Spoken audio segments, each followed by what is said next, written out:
Hi there, welcome to Joshi'ing Around, a podcast in which I will show one friend of mine who knows nothing about Joshi Pro Wrestling one Joshi match, and we will talk about their thoughts and their feelings, their first impressions and their reactions. Then I will try and explain the history of the match to them and what makes it so special to me personally.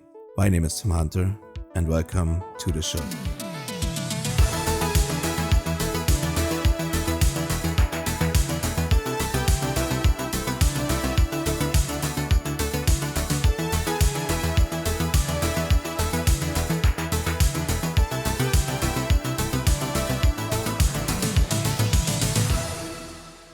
Hello and welcome everyone to the 13th episode of Joshi'ing Around. Today is a very special episode for me. I have a lot of good things to say about my guest today. She's the co-host of one of my favorite podcasts of all time.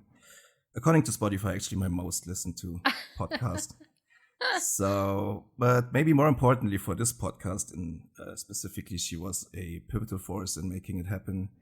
She was very encouraging to me, and she also helped me out with a lot of the technical aspects of the podcast, and she's also like the technical mastermind behind her own podcast and the Trish and Sarah Wrestling podcast. This is the woman with the amazing bell-like quality in her voice. It is the lovely Leah from Tunnel Talk. Hello, hello. What a nice entrance. That was very nice. I loved that. Thank you for being here. How are you doing? I'm very good. Very excited to be here. I'm glad this worked out. I had quite the little summer, so I wasn't able to volunteer for an episode any earlier, but I'm thrilled to finally be here. That's awesome. I thought maybe I could, just to make you feel more at home here on my podcast, I could introduce a new segment to this one, since I heard you guys. I heard, unfortunately, you guys won't do it anymore for the rest of the year. So maybe, Leah, I wanted to ask you, what made you really fucking upset this week? Well, I love the negativity. It does make me feel more comfortable. It makes me feel, appreciated, unlike my podcasts that they're always trying to drag me into optimism. So I really appreciate that. I guess what would make me upset this week is what we were talking about just before recording, which is that you no longer can password share for AEW pay-per-views. So, I never watch them live anymore. And you know what, Tony? You don't need that extra money. You've got enough. Agree. I think he has enough, yeah. Absolutely. Mm-hmm. I agree. I got like what's it called? We got it a bit easy over here in Europe. We still got the Triller feed. So yeah. And it's lucky. Also a lot cheaper for us too. So that's you guys get those bundles, which me and the girls figured out the bundle situation, I think, once before they took it away, and I was like, this is absurd. You probably need a VPN for that or something, right? Too. Yeah, you have to VPN. So before you had to VPN to buy it, but once you had bought it, you could watch it on your non-VPN TV. Okay. But now they don't even let you do that. You have to VPN the whole time, which I have a very hard time trying to watch it on my laptop screen and talk to people. So it's it's not worth it. No, absolutely not. So we can't even talk about anything that happened yesterday, and that's not what we're here for anyway. Yeah. First, I wanted to maybe ask you. I mean, I know this; it has come up on your podcast a ton, but maybe if I have any listeners that don't listen to yours, how did you find wrestling in general? How did you start watching? And what's your experience been like with wrestling so far? Yeah, so I never watched wrestling or knew anybody who watched wrestling until the pandemic. I had a tight group chat of friends from various interests across the internet who would sometimes bring in things that they were getting interested in, and sometimes you'd fall for it too. Sometimes you'd say, well, good luck with that. But one of our friends, Mary, who is Yixura on Twitter, was like, I think I'm getting into professional wrestling. And I was like, that's the craziest thing I've ever heard. And I was like, why? Like, are you an 8-year-old boy? And she was like, I don't know. There's something compelling about it. And so it was the pandemic. We were all trapped in our houses. There wasn't a lot going on. There wasn't a lot of, new TV being aired. And so she just kept dropping these videos and GIFs of Orange Cassidy. And I feel like we just kept getting more and more and more interested in what was going on with him. And on AEW at that time, it was the OC Jericho feud, which I think that's me and you's biggest disagreement in the world is our appreciation of Chris Jericho. But that match, the champagne, what was it? The not mimosa. Yeah, the mimosa match was, I think, maybe the second or third live match I'd ever watched on TV, and it changed me as a person. And so for that, I will always be grateful to Chris Jericho. And I think from then, I never stopped watching weekly through OC's various injuries. Nah, that's totally fair. I may not like Chris Jericho at this point, but I used to be a big Chris Jericho fan as well, so yeah. I get it. Yeah, and also I've told this on the podcast before, but I've been a wrestling fan pretty much all my life, in and out. I had some long periods without watching any, but the pandemic also led me to starting to watch Joshi. Mm-hmm. So that specific part of wrestling is also pandemic related to me. So kind of got that in common at least. Yeah, that's cool. So, okay, speaking of women who are upset, when I ask you who you're interested in, who you want to watch more of, you immediately said Bozilla. Yeah. I think I don't know. I've listened to a couple of the Joshi episodes, the Joshi'ing around episodes. I don't know if you've had someone quite as horny as I am on your podcast yet. So I hope your listeners will appreciate this. I love Bozilla. I want her to throw me around. I'd like her to power bomb me into a bed. I'm quite appreciative of her style. And so when you asked me who I would like to watch, I said, hey, give me more of that big hunk. That's awesome. That was just a couple of days after Forbidden Door when we texted. So that wasn't that performance left an impression on you. Oh yeah. Yeah, I really, really enjoyed her. Yeah, I think you're not the only one. I think she really made a big splash. Yeah. I think it was a very positive reception from the AEW audience. Absolutely. So, yeah, when you told me you wanted to know more about Bozilla, I was like, perfect. She just had this amazing match with Azumi. And I don't know how much you remember about it, but you've met Azumi before as well. Yeah, I watched I was on Keeping It Strong Style that they had me watch one of the New Japan pay-per-views, and she was in a 4-way with Mercedes, and that's how she won the belt. And I think she might have been on AEW. She was, yeah. Yeah.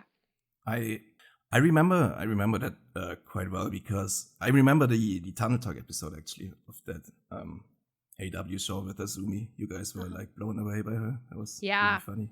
Yeah, she's great. And she's a hunk herself. She is quite this was a hunk versus hunk match for sure. Kinda, yeah. Bit of a size difference. Oh yeah. Probably talk about that later, yeah. So I don't know if you remember the specifics. It was Azumi faced Toni Storm on AEW. It was just a random match. And I always thought, I always had the theory that in a way Azumi saved AEW at that time, because it was a very dire time for everyone, I think. It was just after the MJF reign, which brought everyone down. Yeah, that was dark. I think, Samoa Joe had the belt at the time, and nothing was really working on TV. And Toni Storm hadn't really figured out her whole thing yet either, completely. Especially in the ring, everyone was she was trying to do all these different things with her character that didn't really work. Oh yeah, was she still matches. A heel? Was she still a heel then? I think so. Yeah, pretty sure. And then Azumi came in, and all of a sudden, it snapped with Tony, I don't know, and she really figured it out from that point, and she was the best thing on AEW going forward every week for quite a while. Yeah. And so maybe Azumi had a lot to do with like the resurgence of AEW during that kind of bad time. That's You've always my onboarded theory. me onto this theory. I'm a believer. Yeah. I was also responsible for another match you watched during your like special episode. You watched the cage match from Stardom. Mm-hmm. Azumi That was also incredible. in that. Oh yeah, I really enjoyed how much you guys liked that match. That was and fantastic. we went into it not knowing very much. I remember I actually hadn't read the girls. You had sent me an explainer, but I hadn't read it to the girls, and then I ended up pausing to be like, wait, we need more context for this because I can already tell that this is going to activate us big time. And so I remember pausing to be like, we got to go back to Tim's email. Yeah, it was great. You left it in the episode too, so that was probably very helpful for everyone listening. Azumi was also in that match, but she didn't really play much of a role, so you probably don't remember her specifically in that match. She was just basically in and out. She had like 2 spots or something, and then climbed out of the cage. Yeah. Anyway, so our match today is Azumi vs. Bozilla. It is from the Stardom Nighter in Korakuen on July 24th, which is a very recent match, but I like doing those. So I sent you the timestamp of the video. Like, I wanted to ask you just your like first impressions or like initial takeaways, like just for the entrances or before the match started, maybe. I really loved. I hate to keep harping on how much I adore Bozilla, but I really think she does the mask really well. It's a really intimidating entrance. She comes in with so much power and hype. Azumi also has a very good entrance, and I love her little, walkout outfit with all the, bells and whistles to it. She's yeah.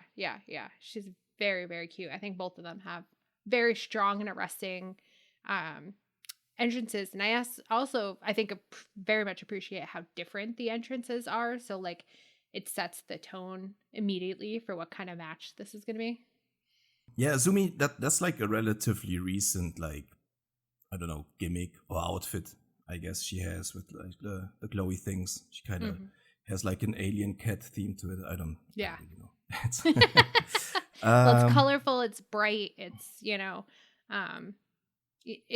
it's kind of upbeat in a way that like really contrasts very nicely with Bozilla's whole black and white and intensity entrance. Right. I think when two opponents have very, very different personalities, sometimes I think it can be an incredibly memorable match. I have a harder time when two very similar people wrestle, because it sometimes can just sort of all blend together, like, one person within, their clone essentially. But like when it's two very drastically different people, I think it's incredibly mesmerizing to me.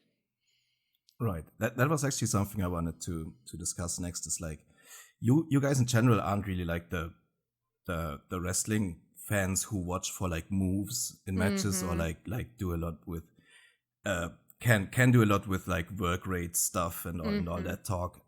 So my question would be how, like, this was just one match completely ripped out of like all context or anything from like a different country, and it was essentially all you had was the entrances and the match and the post match. But how did you do with that? Like, just did you focus more on the moves, or did you? Yeah, I mean, I think because they're so different, the move, it made, it really compelling. It felt a lot like, like I kept comparing Bozilla to Brody King in some ways. And when Brody King fights someone significantly smaller than him, I also react in the same way, where I'm just like, this is really amazing, because the parts where Bozilla was throwing Azumi around was really fantastic, because Azumi sold for her, and like Azumi felt like she was really, really flying at times. But the moments where Azumi, managed to take Bozilla down, like you wanted to pump your fist in the air and cheer because it's the David versus Goliath thing that is just such a pleasure to, when people sell it, when they really sell it, it's really fantastic to watch. So yeah, I think, you know, I was trying to pay attention in the way I don't always, because I knew, you know, I can't hide behind any of my girls. I knew it was just me. So I was like, you got to sound smartly and pay attention, keep your eyes on the screen. But it definitely wasn't a challenge, just because I think, you know, it's the combination of these two's very different strengths really kept me engaged in the actual wrestling. Right, yeah. And just to be clear, I really like appreciate that about your podcast, like specifically that you're not the kind of like regular wrestling podcaster who only like, I don't know, like lists of moves that happens and then gives it a star rating or whatever. Like wrestling is way more about like just the vibes and the feels you get, and just like the interplay between two personalities in a way. So I think it's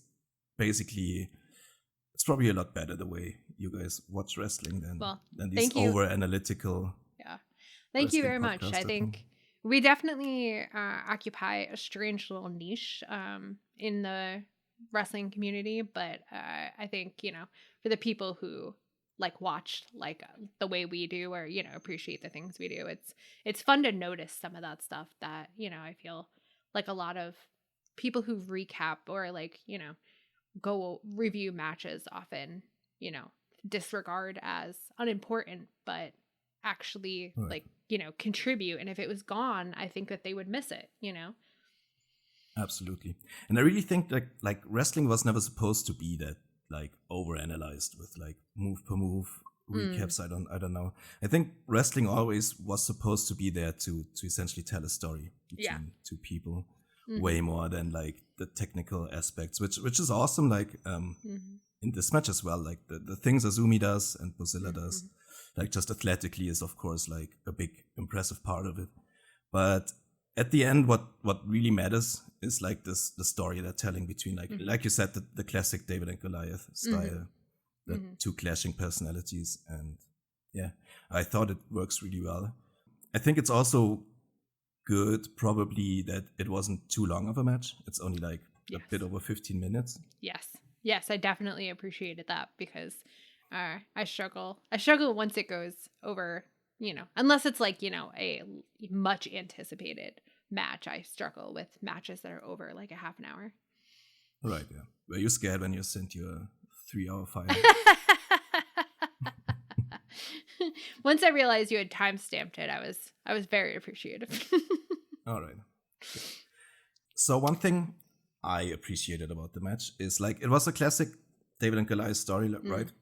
But like usually when you see that in wrestling, it's like the little person. I can't say that right. The smaller wrestler, always takes down or tries to take down like the Goliath person by their feet. And goes into that. Azumi kind of did it differently. She focused completely on Bozilla's arms the entire time and her head, and she just always tried to jump up there to get to those limbs instead of just doing the lazy way and going for the legs, which was kind of fascinating to me. It's not like usually. Yeah, there were times where she evoked like a little howler monkey and like, you know, like almost, you know, like the mouse that won't stop annoying the elephant kind of stuff. And it felt like she kept chipping away at Bozilla's strength, chipping away until at the end she was finally able to take her down. And I thought that was incredible in the way that like you just felt like the damage to her arms and her upper body was accumulating. You know, it wasn't, it didn't feel like it was any particular move that got her so much as like everything she was doing worked until it was enough. Right, exactly. Yeah, that's a very good way to put it. Hell yeah, I'm getting a good grade.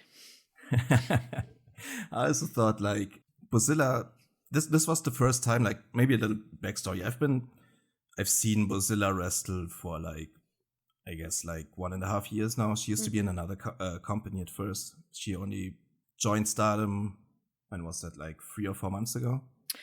Yeah, I was actually, so I Googled the match after I watched it because I kind of wanted to briefly see what other people thought of it. And I saw someone say it's her first singles match in Stardom. Is that right?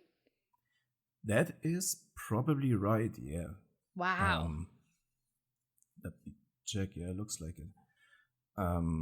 Yeah, she came in as like part of a group, and I guess they only had like group matches up to that point. Yeah, she just came in literally like a few weeks before the match, so yeah. Was she But in Indies before? she was actually I don't know, I think you actually like caught some of that info when like Stardom kind of had the split, right? With Yeah. their one person, like the booker. It was like if okay, how can I explain it? It was like if The Marigold thing? Is this the Marigold? yeah, thing? the Marigold Yeah. thing, exactly. Yeah. So the booker and promoter of Stardom left the company and founded like Marigold, and he brought Bozilla in. I don't know how exactly he found her. Like Bozilla is the daughter of a German wrestler who was like prominent in the 90s in like some American companies, and her father is like also her manager and everything. Like I think he tried to, I guess, ship her around in different promotions because he knows she's a great talent.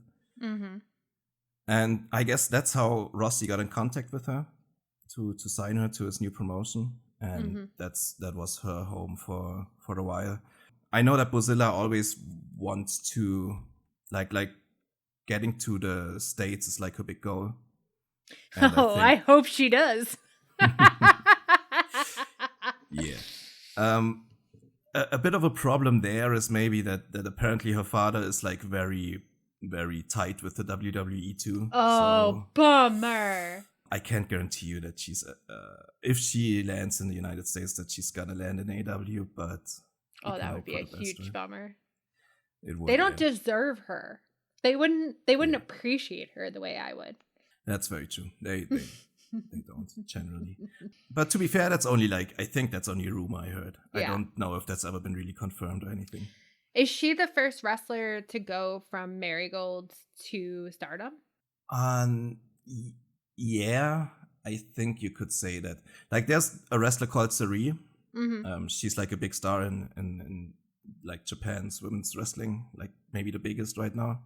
No, the second biggest. Yeah, she was on. Yeah, was she in Forbidden Door? Did she come down to see us? No. Oh. No, unfortunately not. But she is like a freelancer over there. And she has been the Marigold champion and then had Stardom matches after.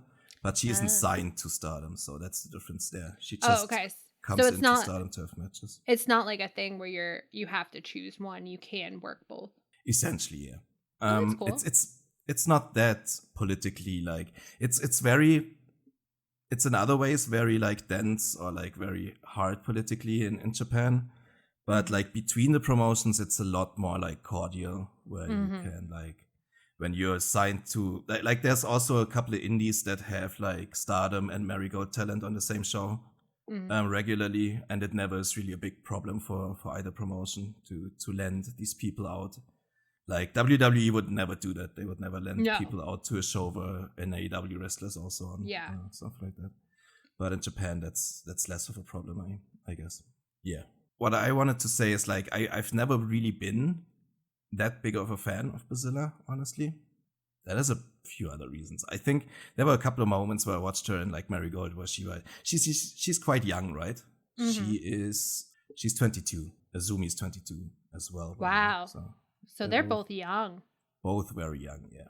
And I think they're kind of young to marry me. That's so sad. Maybe. I don't know if that's as much of a problem with two women. I don't know about that. But that's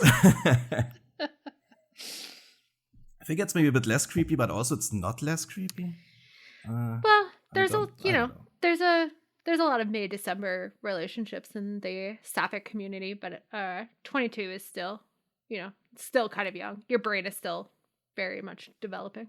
Yeah, that's true. That's maybe also the point I'm making here about Bozilla. She was like very inexperienced and very young when she went to Marigold, and she had a couple of moments in matches where it was like a bit like borderline how safe she was, let's say, with her opponents. Because like you also gotta see like of course these Joshi Japanese women are like naturally a lot smaller because like just people are just smaller in Japan. It's just what it is.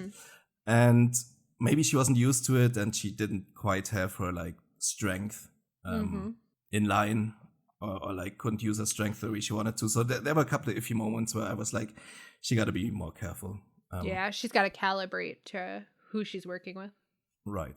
But ever since she's been in Stardom, I think she's done really well with that. Like, she's really improved a lot. And especially in this match. This was by far the best match I've ever seen her have. Especially like singles match. And I wanted to ask you, like, her selling. I've never seen her sell like that before. Like, how she was screaming about her arms hurting. Like, Yeah, she really sold it that Azumi was like really getting to her. And not to skip ahead, but at the very, very end when she was crying in that like frustrated tears way, like that, you know, she was hurt and furious with herself. I was like, oh my God, she's an actress. Look at her. This is amazing. Yeah. I thought she did a great job the whole match. Doing the thing where, you know, she came in really confident and you get the feeling that she was like, I'm going to squash this little girl like a bug. And then she realized, you know, about halfway through, it wasn't going to be that easy. And then 3/4 of the way through seemed to get very, you know, like almost scared, you know, like that this is not going well. Like Azumi is not as easy as she thought it was going to be. Absolutely, yeah. Should we go through the match from the start more, or what do you think? Yeah.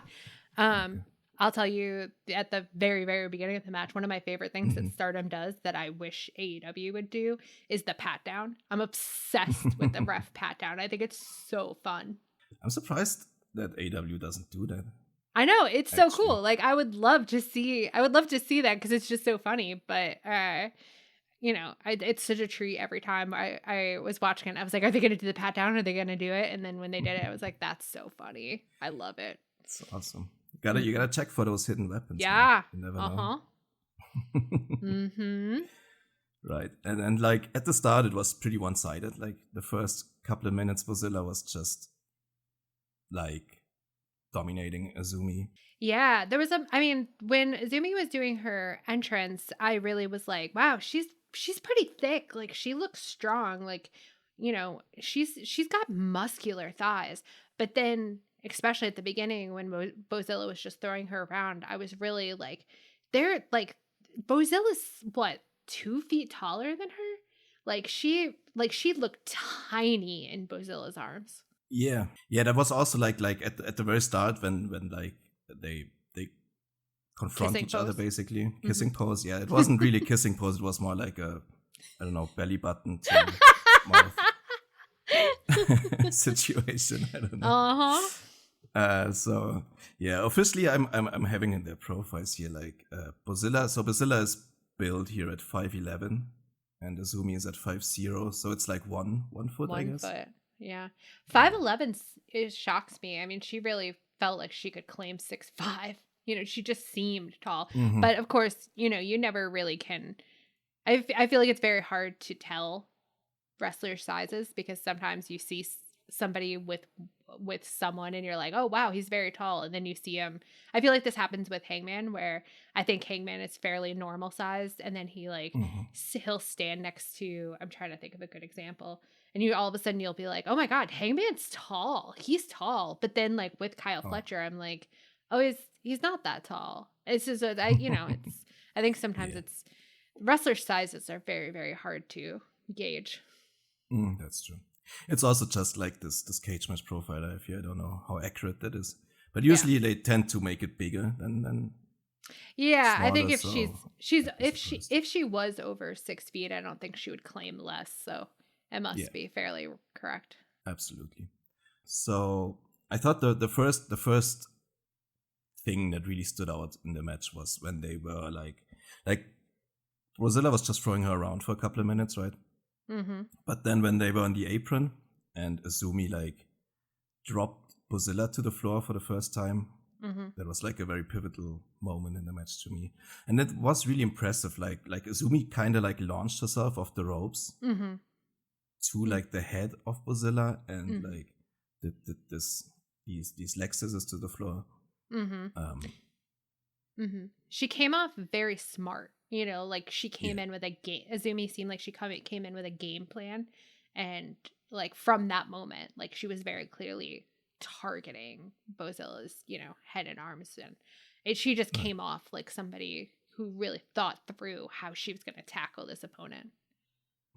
Absolutely. Yeah, and from then on, it was just like Azumi whittling her down, basically. And it was like, there was one spot where Bozilla did like a moonsault, and it's like when Bozilla tried to flip off the top rope and she missed and landed on the mat. That was also like a pivotal moment that looked like it did a lot of damage to her. Like Bozilla sold that very well, like just the pain from that too. And there was also a moment that cracked me up where Bozilla, Azumi was like near the ring post and Bozilla tried to pull her up. I think she was trying to get Azumi to sit on top of the ring post, and Azumi went like limp like a toddler who doesn't want to be picked up, and it was very effective. It was like she suddenly became a sack of potatoes, and Bozilla couldn't figure out how to get like a good handle on her. I love that. Again, that's very smart using your body. Yeah, that's great. Absolutely. Are there any like other things that stood out to you, like just in the match? Yeah, there was one moment that I wish, you know, I had one of those, you know, I wish I understood wrestling techniques a little bit more, where Bozilla tried to get Azumi up. There's a move that she does that kind of looks like a one-winged angel, but it's not the same. And she fumbled it, and Azumi like slid down, and it looked a little bit awkward. And I was like, oh, was that a botch? But then she did it a second time, and it went perfectly, and in such a way that I was like, oh, was that? I think that was we were supposed to read that as Azumi countering it, and like it wasn't a botch so much as wiggling out of it, but just because of the way that the two moves seem so connected. But I didn't know if you noticed that, like whether you thought that was a botch or whether that was intentional. I also thought that she just like Azumi avoided the move the first time. Yeah. And yeah. But that's basically like one of I think Bozilla has like a couple of really moves that she can finish people with. And like the first time Azumi just avoided it. And the second time she hit it, but Azumi still was like able to kick out then. But yeah, well, I didn't see it as a botch because it really looked like if Azumi wasn't supposed to escape, she wouldn't move like that, right? Yeah. So. Yeah. So in that case, it was very I think it was very convincing then, because it didn't feel, you know how sometimes you'll see the two, like the person trying to do the move encouraging the other person to get out of it. You see them helping them get out of it, and it like that you can see the teamwork a little bit more. I think they were very good. I think Stardom in general is much better about how you don't always see how they're doing things. So that might be part of it too, that I was like, wow, she really got out of it. And, you know, Bozilla seemed to be fumbling for her. It wasn't just like, you know, she escaped it cleanly. Bozilla almost seemed to be being like, where'd you go? I've had you. Where'd you go? Yeah, I agree. That's definitely a quality that Stardom has to me as well. And then we had like basically the finish already was like, I thought it was a really like kind of brilliant finish, because maybe you probably don't know this, but Azumi first does this weird like roll up where she basically folds Bozilla in half. And that is actually like Azumi's like basically finishing move. Her finishing pin move, roll up, don't know. And Bozilla just kind of topples over in that, but she's not really like strong anymore. Like Bozilla is kind of finished at that point. But she gets out of her like finishing pin, and then Azumi does this like seatbelt kind of roll up thing that gets the 3 count in the end. And that was like the struggle they like portrayed in that little sequence, I thought was very, very fun. Yeah, Very it cool. visually looked fantastic too, because, sometimes I think those kind of holds, those kind of, roll up pins don't always look, um, I don't know. They don't, I think sometimes the pretzel kind of moves don't always look as convincing as other ones do, but that one I thought was incredibly convincing. I felt like Azumi had Bozilla tied up in a way that Bozilla couldn't figure out how to get out, because it did feel like Bozilla's weight was on her shoulders and she couldn't get her shoulders off the mat without completely, shifting her weight off, like shifting her weight entirely. And Azumi did have her pinned, had her held in such a way that she couldn't, like, you believed it. You believed Mm-hmm. she can't get out of this, which was, Yeah. I thought it was really fantastic. Yeah, she basically tied up. Mm-hmm. And yeah, Azumi usually she does like this flippy thing around the body. You know Mm-hmm. which one I mean? Mm-hmm. Where she drops them at the end, and then she does Mm-hmm. that pin thing. That's the whole finishing sequence or whatever she usually does. But yeah, that's not that important. So after the match, what were your like first thoughts? Like, did you like it at all? Did you Yeah, I thought love, about? like, the whole match. Yeah, I loved it. I thought it was so fun. I'm always continually impressed by how much I love Joshi wrestling and how much I think they do such a better job. I mean, I already said this, but they do such a better job at hiding the collaborative nature. You know what I mean? Like, I think, Mm-hmm. it just looks more, um, clean and, you know, sharp, and they move so fast, and it's really arresting to watch. I really enjoy it. Awesome.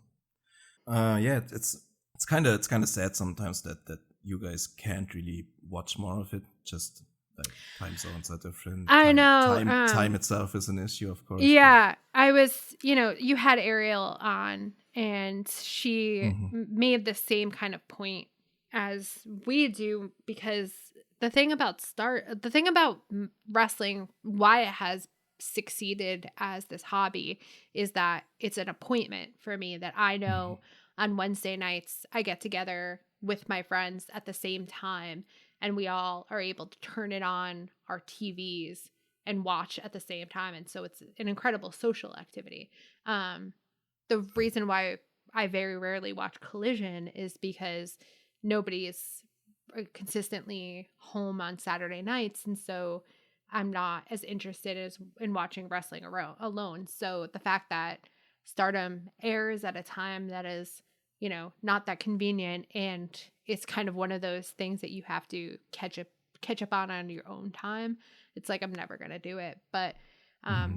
I wish it was something where, like, they aired it on TV, like, Sunday afternoons or something, and it was possible to get a group of people to watch it together, because that would be fun, and I could see that being something I attend, like, I could do, but I'm just never gonna. I just don't have the um time in my schedule, and the I'm not as good at watching things by myself, I think. But Right. from what I've seen of Stardom, honestly, I think a lot of times it's more appealing than half the stuff that goes down on AEW. Yeah, I think so too. Yeah. Yeah, that's basically like the big difference. Like that's never like the experience I had Mm. watching wrestling. It was never really like a group activity in my real life group of friends. Mm-hmm. And the people, if I watch wrestling live with other people, it's like just internet people, Yeah. internet friends from Mm-hmm. all over the world. So yeah, that's not really quite the same type of Yeah. barrier that I have for that. So, and also Yeah. that, like I said on the aerial show, like the time zones is Yeah. a whole Yeah. nother thing for me anyway. So Yeah, right. Like, if all of us were reliably in the same time zone, mhm, maybe you could organize a group watch every once in a while, right, but I think it's hard to find a time of day that everybody is reliably online at the same time. absolutely. Yeah. So did you keep watching after the match? I sure did. Yes. The And I post-match? was very interested in that. And that was the first moment that I really wished I had English commentary, because I was very I was very interested in what they were saying, because I couldn't remember, and I didn't want to Google it because I didn't want to get spoiled for the match at all, but I couldn't remember if Bozilla was a heel, because like I said, she reminded me a lot of Brody King, but Brody King's currently a face, even though he has the intimidating entrance and mask when he comes out and that kind of stuff. So I couldn't remember if she was a heel. And then when Azumi held out her hand and like seemed to be being very respectful, while Bozilla seemed to have was crying those vulnerable, frustrated tears, I was like trying to figure it out, where I was like, is she face turning? Is she a face? Like, have they ever fought each other before? What is their relationship? I was trying to divine it from first principles, being like, I think Azumi is like possibly like a pretty big star if she currently holds the belt. So is this someone at the top of the card reaching out their hand to the newcomer? I was trying to figure that out. And then when she took Azumi's hand, I was very interested, because I was like, how shocking is that to longtime watchers? Is that out of character? Trying to figure that out. And then she hit Azumi and took it all back. And I was like, bad girl, terrible, bad behavior. Yeah, that was amazing. That was kind of fun. I think Bozilla played that very well too. Like you said earlier, she's an actress. Maybe she really is. Like she made it. She's made very it kind of convincing. Mm-hmm. Yeah. That So was she a heel before this match? Yes. Yeah. So she came in as a heel. She joined like the heel faction, or it's kind of hard to tell with this faction if it's like a pure heel faction. It's more like it leans on the heel side, let's say. But she clearly came in as like a heel. And yeah, but essentially what Azumi said was that this was also Azumi's first defense actually of the belt. So she was kind of like thanking Bozilla for the great defense. It was her first defense, didn't she win the belt in like January? It was a while ago, yeah. I think April actually. But it kind of went unnoticed. It's kind of it's not a really important belt, let's just say. So can we sidebar very quickly? I listen to ONR, and they're always talking about the Stardom belts, but they almost exclusively refer to them as colors. Yes. What, like, they'll be like the white belt, versus, the like different kinds of belts. What is the belt situation in Stardom? How are the colors like ranked? So this is something like very traditional in Joshi wrestling in general. This goes back to like the 70s or 60s or whatever. They always had like the red belt is the top belt in the company. Okay. And the white belt is like second or 1B. It's definitely below the red belt, but it's also a very important belt. It's like kind of maybe the thing that Okada has in AW. Like yeah. Second most important, or is the TNT more important? I don't know. I think basically TNT like might be, yeah. Then it's maybe more like the TNT, yeah. And so that's just basically the color of the belt. Like the leather is red, and white. Now but they also have normal names. Oh, okay. So does the promotion call them by their normal names, and the fans call them by their color? Is that? Yeah, that's essentially what it is. So the red belt is called the World of Stardom Championship, so it's basically a world championship, and the white is called the Wonder of Stardom Championship, which doesn't really mean anything, but it's less important than the world, I guess, is the Wonder. I don't know. And that's the problem with our society, is that we do not value wonder enough. That is very true. Yeah. So essentially, Azumi welcomed Bozilla to the promotion after the match too. That's where she was sticking the hand out. And so and Bozilla was very much like, yeah, this is why I came here for these amazing matches and blah blah, and basically played her part to like lure Azumi in, I guess. Bad girl. Yeah, then gave her the move. And F5 she gave her, I think. Yeah, that's not important. Anyway. Now, the people that walked out with Bozilla, is that the people from her faction? Right, exactly. They're kind of a bit like, they're kind of like a misfit group in a way.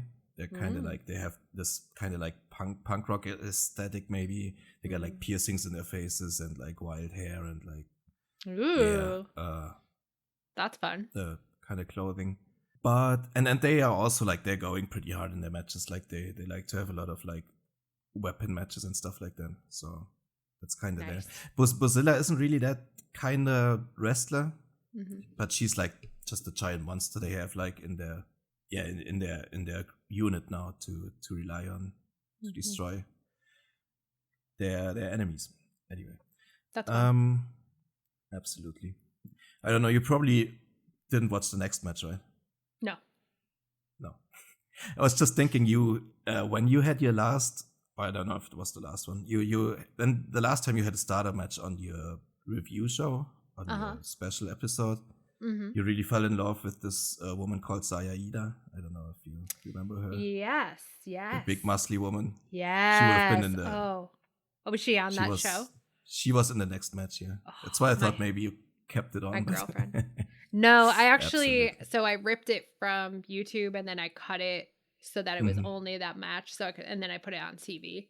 So I didn't even look at what was next, but that interests me. Maybe maybe I'll go see. Okay. See what my girlfriend's up to.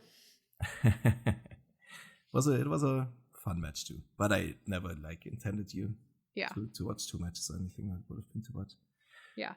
Right. So I think that's almost everything I got on this match in particular. Did you have anything else you wanted to mention about the match now? I think we went through the things that I had written down. So does Stardom have the same kind of vibe around faces where the face belt holders tend to be like locker room leaders? Is that why, Azumi kind of was saying like, welcome to Stardom? Is there like a sense that like, or actually, let me ask this a different way. Do faces do runouts for people that they're not that like aligned with? The way, Hangman ran out for jet speed kind of stuff? Not really. Like the thing about Stardom is that it's all units. So every wrestler is in one unit or another.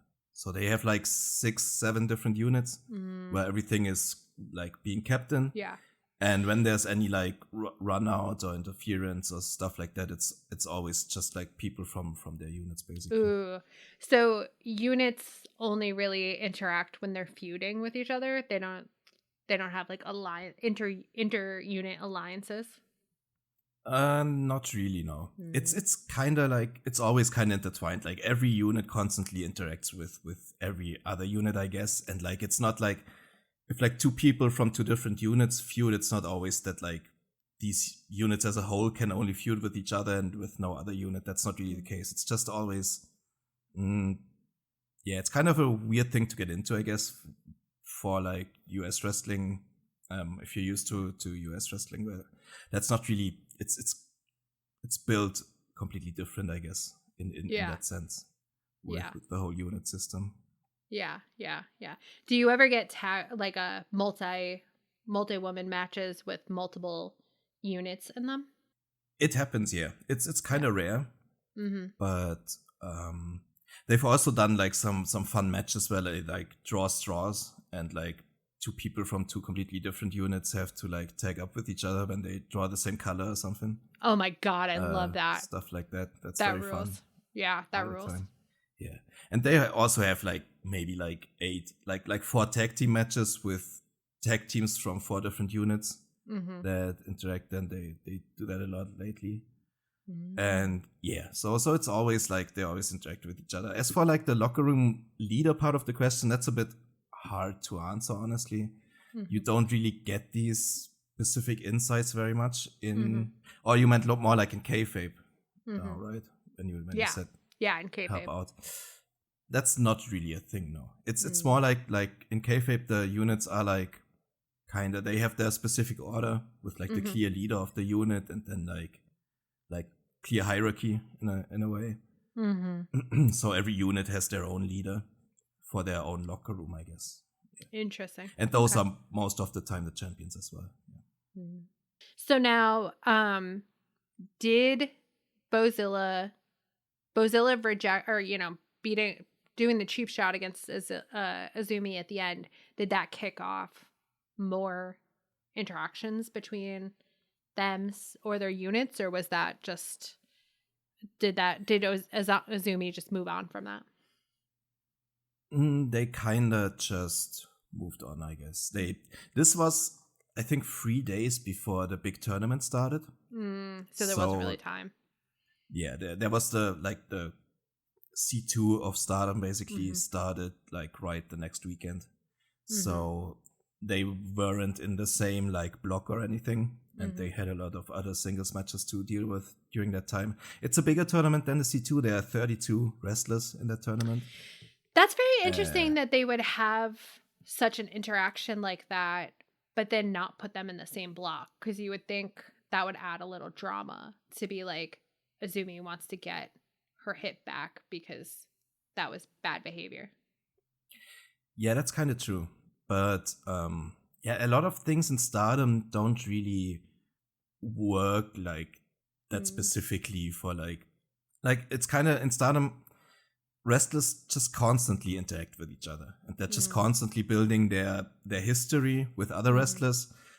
But it's rarely the case that they have like these long standing feuds that go over months and months. They usually have like one big interaction, then they have like their big match, and then they feud with other people next. It's kind of like, and then maybe like 5 months later, they it's the next time they face off again in another feud or something like that. It's hard to explain, but it's like everyone has a history with everyone else, and they constantly interact with each other. But when something like that happens after a match, it's never like this feud must continue now. It's just like, okay, I have that in mind for next time we meet, but maybe that's gonna be in a year or so. Yeah, so that's a follow-up question on that you might have just sort of answered. Is Stardom pretty good at having the wrestlers stay consistent, so that like if Bozilla and Azumi don't meet for 8 months, would that moment get brought up, or would it be sort of like they're starting somewhat afresh? No, absolutely not. It all builds upon each other, I'd say. So they definitely bring that up, is my guess. It's like for Azumi as well. Like she has these kind of like rivals she's ever had in Stardom. I don't know if you know this about her. She has been wrestling forever, basically, even though she's only 22. She's like a 10-year veteran anyway. Wow. They start young a lot of times, Joshi wrestlers, right? Yeah. It's kind of, you don't see that in the West that often. It's always, I kind of like, if it's handled like a straight like athletic endeavor, doing any other martial arts, I think that's totally fine. You always have this like sleazy background in your mind when you think about a wrestling locker room, right? So you don't want like a 12-year-old in there, of course. Yeah. But maybe that's not that much the case in Japan, but I also don't want to like give my word for that. It's just different over there. I don't know. Yeah. No, I get it. And like for Stardom, they have some male dojo trainers, but I think they are like a lot more respectful. It's not like these sleazy type wrestling trainers that you hear about in like Western locker rooms, I guess. So yeah, that's kind of why they can start early. Like this was also a different time for Stardom, because like the other guy who I told you earlier about, who left to start Marigold, it used to be his company, and he had a lot more lax rules, I guess. And then like the company that owns New Japan bought Stardom from him in like 2019. And ever since then, they made it like a policy to not sign any wrestler under 18, because they're like a lot more corporate, like company at that point when they get bought out by someone that big. So that's a good rule to make, I think, to not sign any wrestlers under 18. No, I agree. And a good change. Yeah, but anyway, so like what I wanted to tell you is basically Azumi has also these kind of like rivals like Momo Watanabe or Starlight Kid that she's constantly like having different matches with over the years, and she's had feuds with basically for like 6 or 8 years in some cases, and they're just constantly building on each other. Like Starlight Kid and Azumi, for example, have been rivals forever, and now they're friends. They're in the same unit now. They formed a new unit together, actually, is a better way to put it. So that's also what can happen, like just vary. And in Stardom in general, it's not really like there's one clear-cut heel faction. But otherwise, there's not really the classic heel face dynamic all the time that you have in like US wrestling. It's not like the cartoonish type of villain against like the superhero every time. It's just two different characters, two different personalities clashing, and you can basically root for either one in some cases, except for maybe if you have the big bad heel faction, that is a thing too. But yeah, it's all a bit different. Yeah, that makes sense. Okay. Did you have any other like comments about it? No, I really enjoyed myself. I had a blast. I'm so glad we were able to do this because it was a great reminder to watch Stardom, which I deeply do enjoy when I get a chance. And, you know, this reminded me why I think it's so fun. And I was really glad to be here. And I hope that I didn't sound like a dummy. No, not at all. It was such a pleasure to have you on. I was really excited to do this. Really happy when you messaged me. And I'm so glad. Yeah. Please, everyone, check out Tunnel Talk on your podcast apps. And yeah, I think you're gonna watch like All Out now. Do you have any like? Yeah. What are you? Did you get spoiled for anything yet? I accidentally got spoiled for. I don't know how it happens or what happens, but I opened Instagram without thinking, and the post at the very top was Chris Statlander holding the belt. So I know that happens, but I have no idea how it happens. So I'm trying my very best. I haven't been on Discord today. I haven't opened any, Twitter, Blue Sky. I'm trying my best. I opened Instagram without even thinking about it. And I was like, God damn it, Chris Statlander. How dare you brag about this thing you're very happy about? So I'm trying not to get spoiled. I think Allie is pretty spoiled, but she doesn't hate spoilers the way I do. I have a problem that when I know how a match is going to end, I'm less interested in watching it actually happen. So I'm trying my best. So we'll see. No, I'm exactly the same. I think you're gonna enjoy that one anyway. Are you excited for any matches in particular?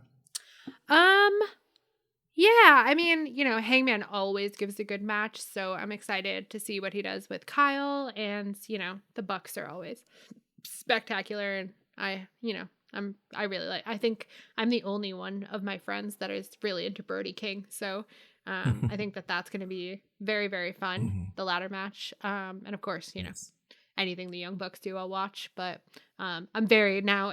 I mean, I knew that the women's 4-way was going to be fun, but now knowing the shocking result, I'm even more excited to hear how we got there. Absolutely, you should be. It was an interesting show. I'm excited to hear your perspectives. Yeah. On next week's Tunnel Talk. Yeah. There's probably a lot to talk about. Well, that's good because sometimes for us pay-per-views we end up not talking that much about it because there's less. There's often like not promos and a lot of matches it's just don't have matches, essentially. Yeah, which are fun and we have a very good time, but our particular skill set isn't worked as much as in pay-per-views as regular episodes. So it's fun to hear that it's a pay-per-view with a lot to talk about. Yeah, there was quite a lot of stuff happening after some matches. Some maybe better, some maybe not so good. You're gonna see. I think you're gonna be excited for at least 2 things that happened at least. Fun. All right. Cool. I think that's everything I got for today.